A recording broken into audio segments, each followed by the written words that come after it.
So if there was one fatal flaw in the MazdaSpeed 3's intake system, it would probably have to be the top mount intercooler. Check out how small it is. Look at this thing, man. It's piddly.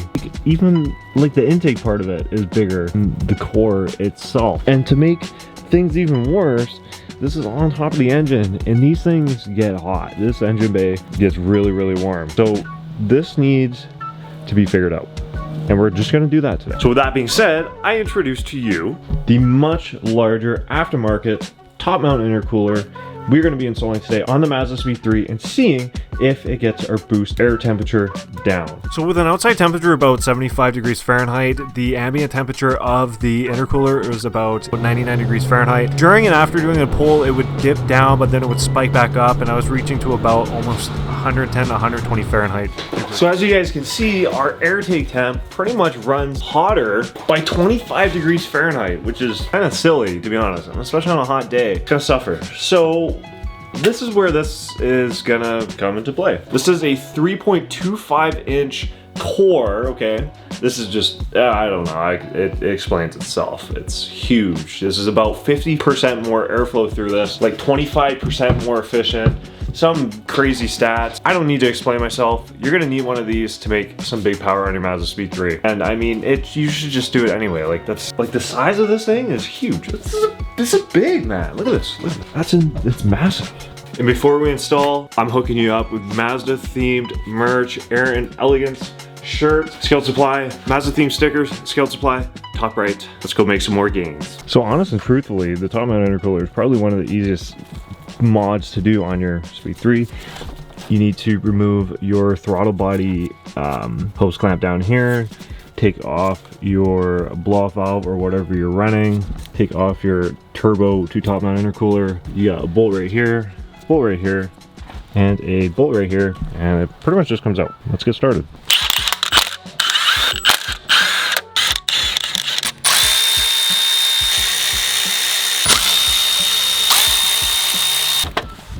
Now with everything being out of the car, you should.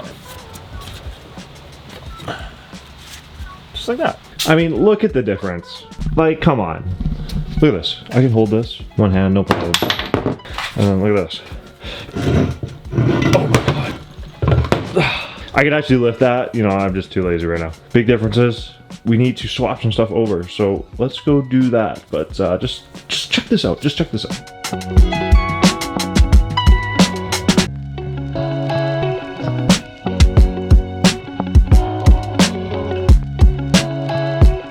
We're gonna start by popping these little grommets out here.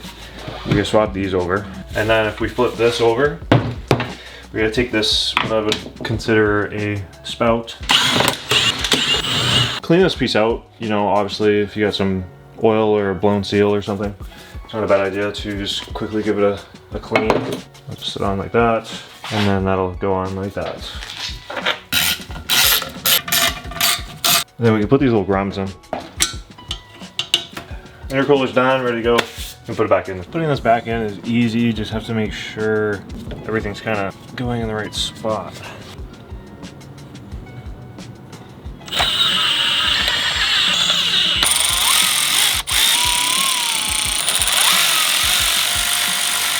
God forbid I want to work on a car. Oh man, wow. Wow, he's eating that up. Oh my God.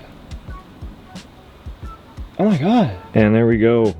It is all in, all bolted up, and good to go. It looks so much better in here than the crusty old one. Like, that engine bay is just, that is very, very, very, very nice.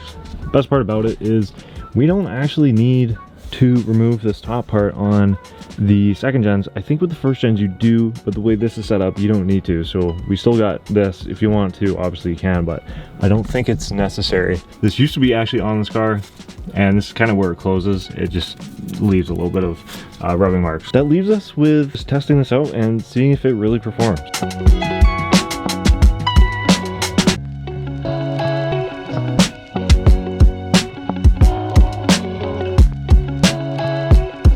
So overall, the ambient temperature is about the same, kind of fluctuates between that 95 and 100 mark.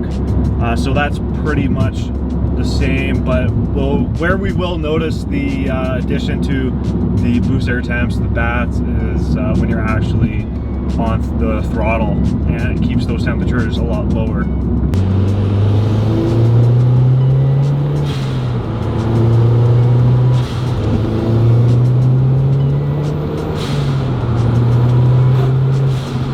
So I was kind of riding around that 102 mark as my ambient temp before I did that pull there, where I saw my temp drop to about 90 to 93 Fahrenheit. So it looks like it is effectively dropping the temperature, which is good.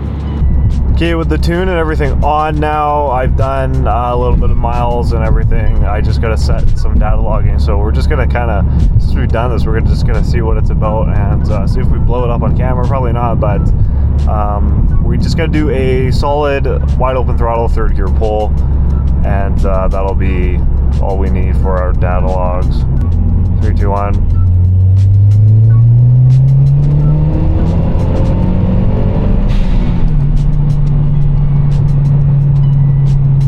Oh man. Without a doubt, I would say our little top mount intercooler, well, I wouldn't say little anymore, but is doing a very good job at keeping our boost temps down. So now we got more airflow, colder air, and just a more efficient top mount intercooler for the speed. It's faster and it's gonna run a lot better too. It's definitely a no-brainer, and it is a must-have if you're going down that mod path of the speed. I would definitely recommend it, even if you weren't looking to go, crazy on the mods. It's just one of those things that's gonna help out with, getting the air through that motor, especially with the cold air. Other than that, guys, thanks for watching today's video. If you have any questions, leave them down in the comments below. Other than that, guys, keep it real. I'll see y'all in the next one.